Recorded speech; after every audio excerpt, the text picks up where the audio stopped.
Karena kita tidak ingin suatu saat justru bangsa yang besar ini akhirnya terjebak dalam debt trap utang China dan kita tidak mampu melakukan apapun untuk dalam tanda kutip meminta mereka pulang ke negaranya. Justru kita memberikan peluang yang terus-menerus masuknya tidak hanya tenaga kerja, saya kira orang-orang China ke sini untuk menguasai secara fisik Indonesia atau tempat-tempat tertentu di Indonesia. Ada skenario China akan mengirimkan pasukan ke Indonesia untuk melindungi tenaga kerjanya. Pengiriman pasukan itu setelah kejadian rusuh di Morowali Utara dan munculnya kebencian terhadap TKA Cina. Jadi Sobat Era sekalian, kita nggak usah bilang cebong, kampret dan lain sebagainya, atau kita bilang bahwa iri dan lain sebagainya karena tidak mendapat jabatan. Kalau negara ini jatuh ke tangan China misalnya, karena ada China debt trap, jebakan utang Cina, atau mereka secara fisik memang sudah menguasai, kita mau ngomong apa lagi?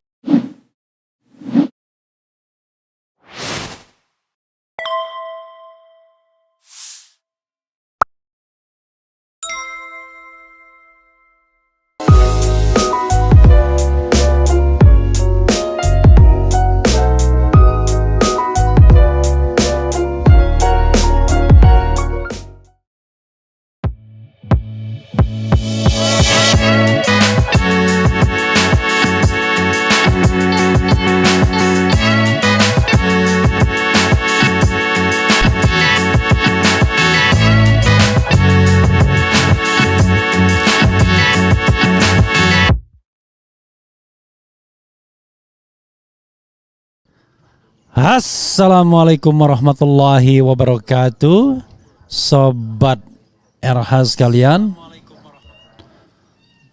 Jumpa lagi kita di channel yang keren ini, keren cadas ya, Sobat semuanya. China ya.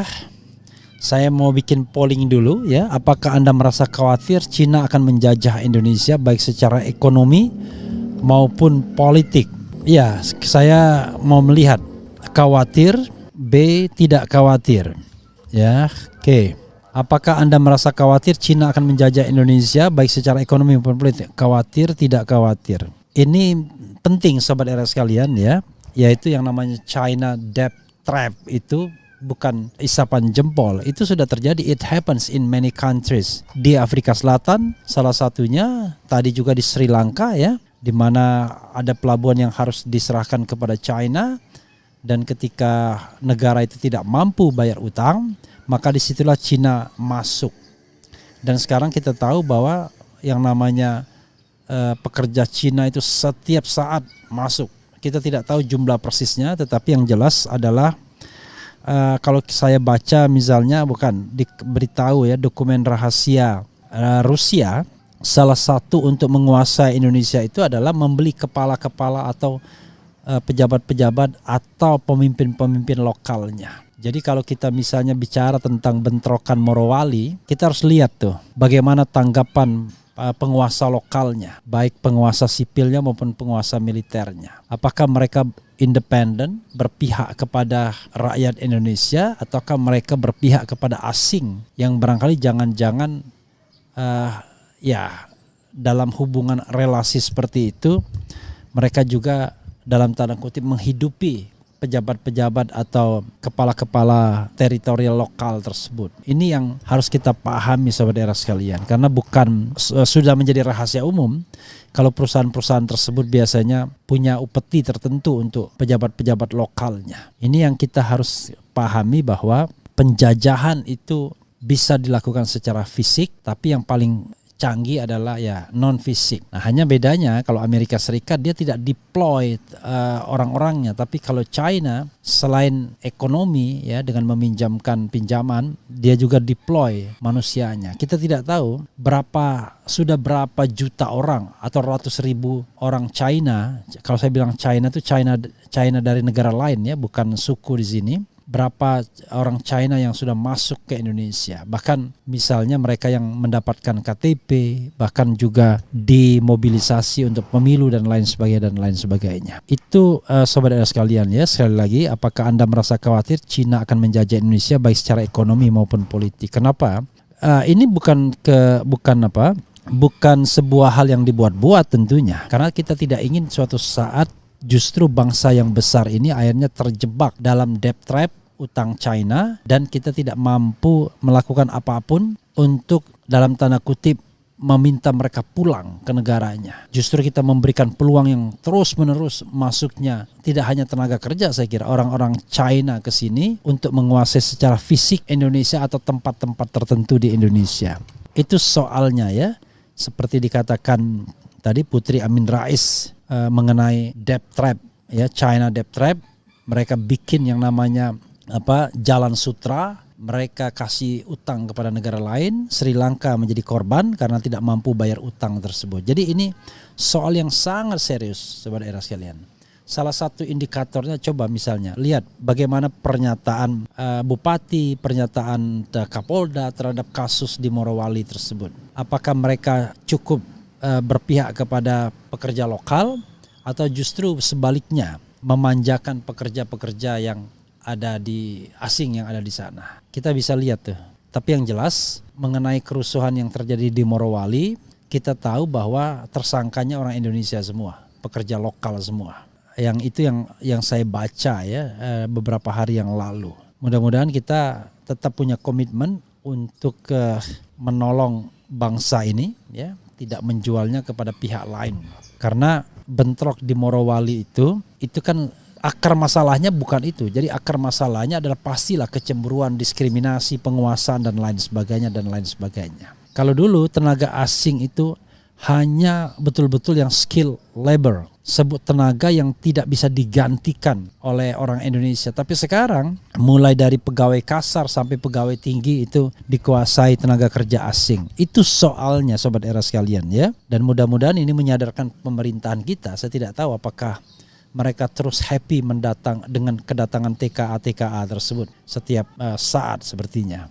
Ini malah wartawan senior ungkap skenario Cina akan mengirim pasukan untuk melindungi tenaga kerjanya di Indonesia. Ada skenario suara nasional ya. Ada skenario China akan mengirimkan pasukan ke Indonesia untuk melindungi tenaga kerjanya. Pengiriman pasukan itu setelah kejadian rusuh di Morowali Utara dan munculnya kebencian terhadap TKA Cina. Kalau tidak puas dengan keterangan resmi pemerintah, Cina akan mengirim pasukan untuk melindungi tenaga kerjanya di Indonesia. Begitulah kurang lebih skenarionya, kata wartawan senior Gigin Praginanto di akun Twitternya @giginpraginanto kemarin ya. Gigin mengatakan seperti itu menanggapi berita dari online Indo.tv berjudul "Gawat, buntut TKA meninggal di Morowali Utara, China disebut tidak diam dan akan minta keterangan resmi." Kedutaan Besar Cina untuk Indonesia mengecam kekerasan yang mengakibatkan tewasnya pekerja asli Indonesia dan pekerja asal Cina di pabrik perusahaan tambang nikel PT Gunbuster ya.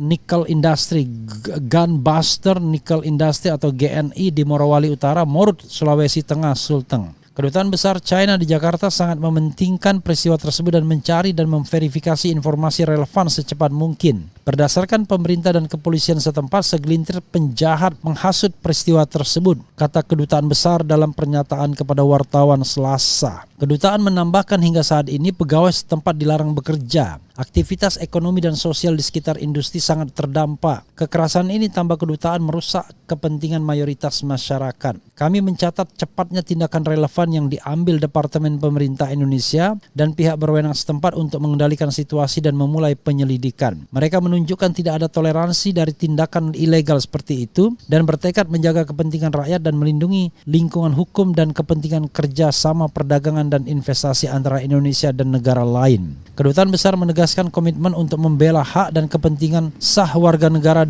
dan perusahaan Cina di Indonesia dan akan terus berhubungan dengan pemerintah Indonesia, tambahnya. Ini bahasanya masih halus ya, tapi intinya dari sini mereka menuduh yang kriminal itu adalah pegawai lokalnya ya, yang bersalah itu adalah pegawai lokalnya. Justru TKA itu yang harus dilindungi. Ini speechless terus terang saja ya. Apa iya mereka itu kemudian sekedar berdagang saja, tidak berkeinginan untuk menguasai? Itu soalnya ya. Coba kita intip-intip tadi soal yang terkait dengan kekhawatiran ya. Apakah Anda merasa khawatir China akan menjajah Indonesia baik secara ekonomi maupun politik? 1.200 yang vote, yang khawatir itu 96%, tidak khawatir itu cuma 4% saja. Nah ini realitas itu menunjukkan bahwa kita makin khawatir. Dan kekhawatiran itu bukan dibuat-buat, karena kita tidak suka dengan misalnya Jokowi, dengan Luhut, atau dengan siapapun yang berada di inner circle pemerintahan. Tapi kita cinta bangsa ini dan kita tidak ingin bangsa ini jatuh ke tangan asing. Kalau dulu kita dijajah oleh investasi barat, sekarang kita dijajah oleh investasi Cina. Dan sobat era sekalian, yang diambil dan dijarah itu adalah kekayaan alam yang menurut pasal 33 harusnya dinikmati oleh rakyat Indonesia. Kalau Faisal Basri mengatakan nikel 90% dinikmati oleh China, how come? Apa yang tersisa bagi rakyat Indonesia? Padahal pasal 33 mengatakan bumi, air, dan kekayaan alam yang terkandung di dalamnya dikuasai oleh negara dan dipergunakan sebesar-besarnya untuk kemakmuran rakyat. Kalau 90% itu untuk negara lain, di mana pasal 33 itu? Itu soalnya sobat era sekalian. Jadi yang kita bela adalah Indonesia, negara kita, dan konstitusi kita. Iya sobat era sekalian, ketika kita kemudian mengatakan I'm waiting for you to invest in Indonesia, dan mereka kemudian melakukan itu dengan cara deploy tidak hanya modal tapi juga manusianya. Pertanyaannya adalah apakah kita punya keberanian untuk mengatakan stop manusia, ya kami hanya butuh investasi Anda, dan kalau mau dengan manusianya juga kami tidak akan terima lagi, dan tenaga kerja yang sudah habis kontraknya dipulangkan ke negaranya. Bisa nggak kita bersikap tegas seperti itu? Saya khawatir kita sudah kehilangan keberanian untuk mengatakan hal seperti itu kepada China karena kita bergantung kepada utang dari mereka. Ini tragedi pemerintahan ini kalau benar-benar terjadi. Jadi sobat era sekalian, kita nggak usah bilang cebong, kampret dan lain sebagainya, atau kita bilang bahwa iri dan lain sebagainya karena tidak mendapat jabatan. Kalau negara ini jatuh ke tangan China misalnya karena ada China debt trap, jebakan utang Cina, atau mereka secara fisik memang sudah menguasai, kita mau ngomong apa lagi? Jadi sebelum terlambat kita harus melihat ini sebagai sesuatu yang mengkhawatirkan sebagaimana dikatakan oleh sobat era sekalian mayoritas ya. Jadi sekali lagi ini kekhawatiran kita sebagai warga negara yang tentu cinta negara ini ya. Pak Refli, apakah mungkin tabiat bangsa ini memang seperti itu dari zaman penjajahan Belanda? Justru penguasa sinilah yang jadi komprador, menjual bangsa sendiri pada asing demi kepentingan kelompoknya. Ya itu juga menjadi pertanyaan. Makanya misalnya kita bicara tentang pengusaha nasional, apakah betul komitmen mereka untuk bangsa dan negara, tidak untuk uang itu sendiri? Ketika mendapatkan uang justru disimpan di luar negeri. Coba cek ya, uang-uang yang disimpan di Singapura itu misalnya. Jadi itu soalnya tidak ada kecintaan kepada bangsa ini, yang ada adalah bagaimana mengeruk kekayaan sebanyak-banyaknya, dan if something happen to this country and then tinggal fly away ya kan, tinggal lari saja. Itu masalahnya. Ya sobat era sekalian, silakan terus dibaca dan direnungkan hal seperti ini, termasuk juga tadi apa yang disampaikan oleh Putri Amin Rais ya. Saya tidak tahu namanya siapa itu ya. Tasnim mungkin, Tasnim Rais. Kalau Tasnim Rais itu berarti istri dari Ridho Rahmadi, Ketua Umum Partai Umat. Itu saja sobat era sekalian. Wassalamualaikum warahmatullahi wabarakatuh. Ciao.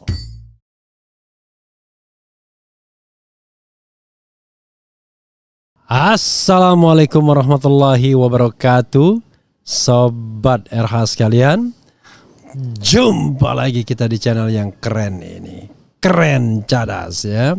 Sobat semuanya, saya akan membahas mengenai ini, menarik ya, polemik antara JK dengan Luhut Binsar Panjaitan soal dominasi tenaga kerja asing terutama Cina di pabrik nikel ya. Dan juga pernah beberapa waktu yang lalu ya, Faisal Basri protes besar karena keuntungan mayoritas itu diambil oleh Cina ya, Faisal. Jadi katanya bohong kalau seandainya kalau itu dikatakan bahwa Indonesia mendapatkan keuntungan dari nikel yang luar biasa, karena yang jelas yang untung itu justru asing, kata Faisal Basri. Bahkan Faisal Basri mengatakan 90% keuntungan nikel itu diambil oleh orang lain, bukan oleh Indonesia ya. Misalnya ini ekspor biji nikel ke Cina rugikan Indonesia, kok masih banyak yang suka ngibul ya.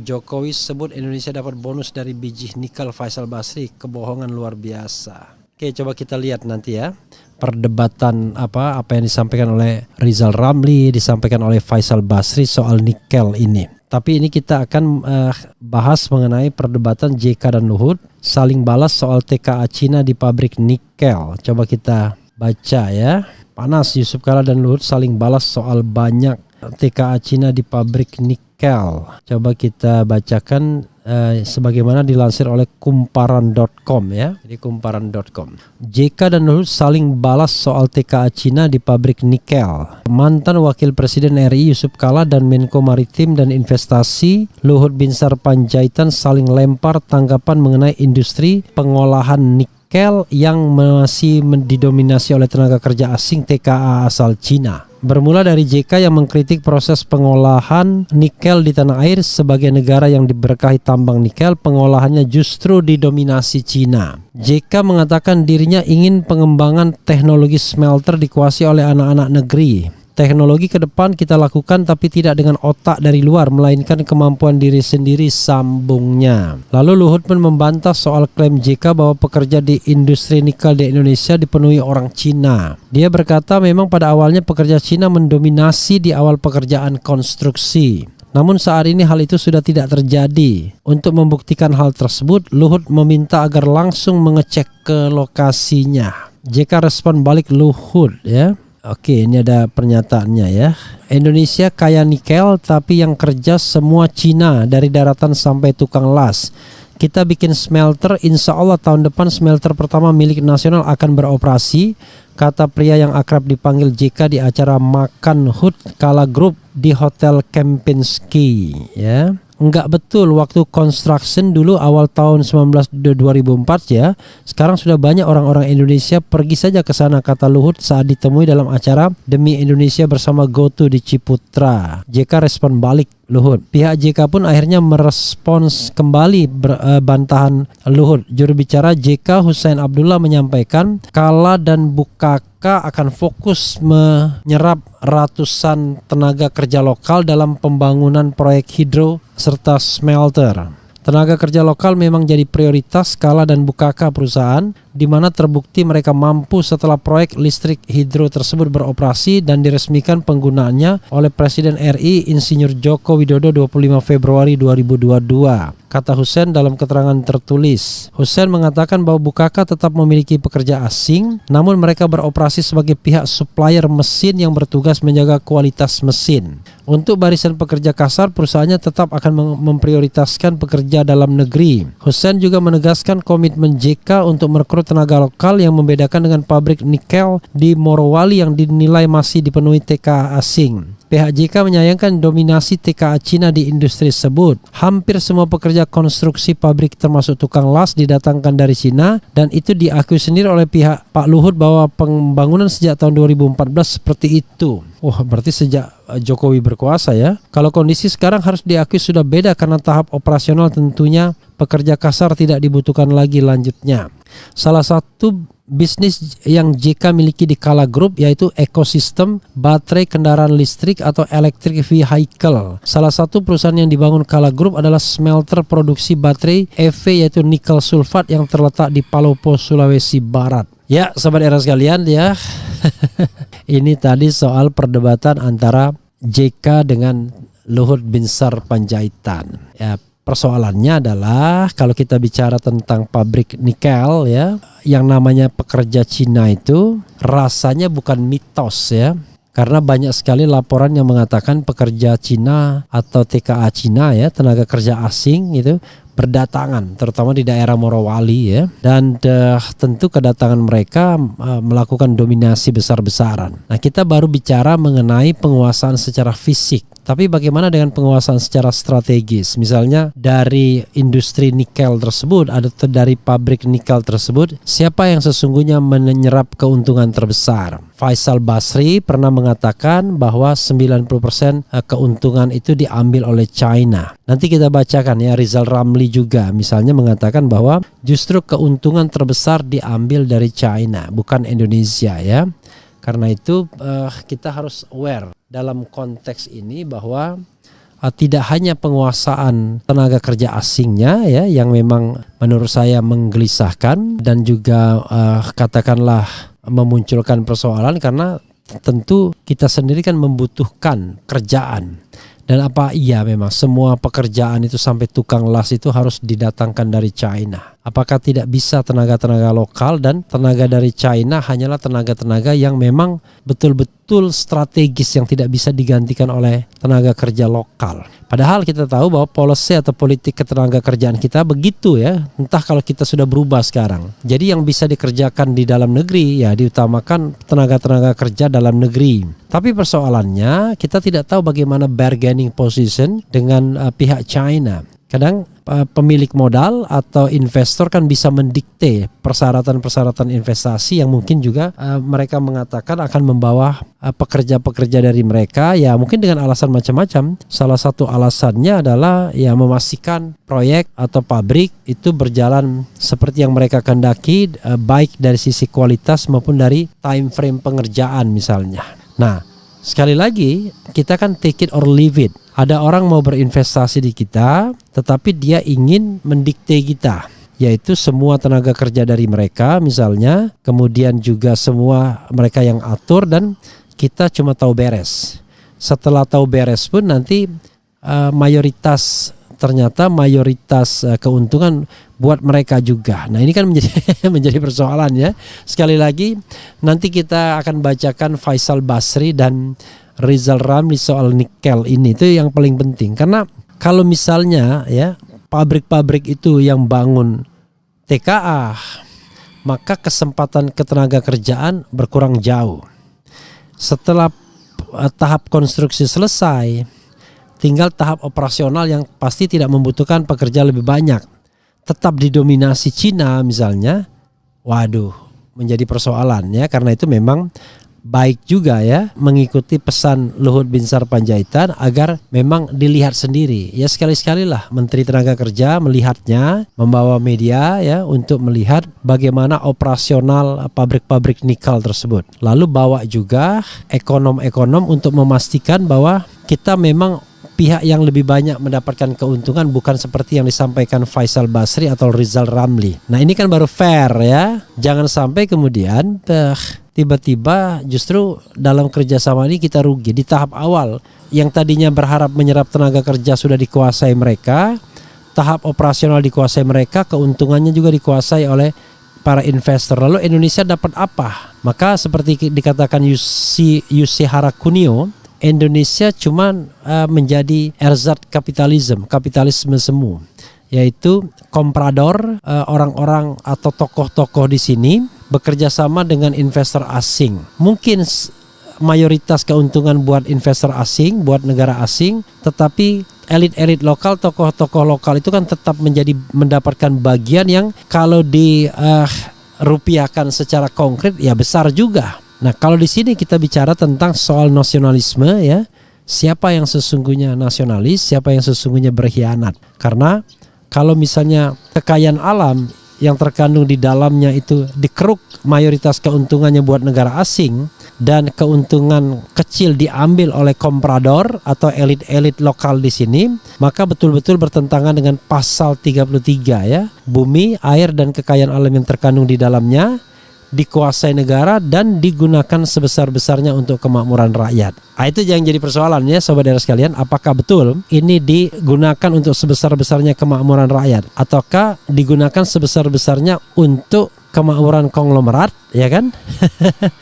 Dan atau aparat. Oh berat sekali ya. Jadi bukan rakyat tapi konglomerat dan aparat. Ini harus kita betul-betul pastikan ya, dan yang memastikan tentu proses yang pengecekan yang transparan dan akuntabel. Ya sekali-sekali lah bawa media ke tempat-tempat di mana pekerja-pekerja Cina itu bekerja, dan kemudian biar diketahui apakah betul klaim Luhut bahwa jumlahnya sudah makin sedikit dan sekarang pihak Indonesia men-take over misalnya. Tapi kalau pihak Indonesia tidak men-take over, hanya sekedar menyaksikan bahwa mereka mengolah, tapi hanya mereka berinvestasi dan keuntungan kita sebagian kecil saja, maka tentu kita mengkhianati konstitusi pasal 33.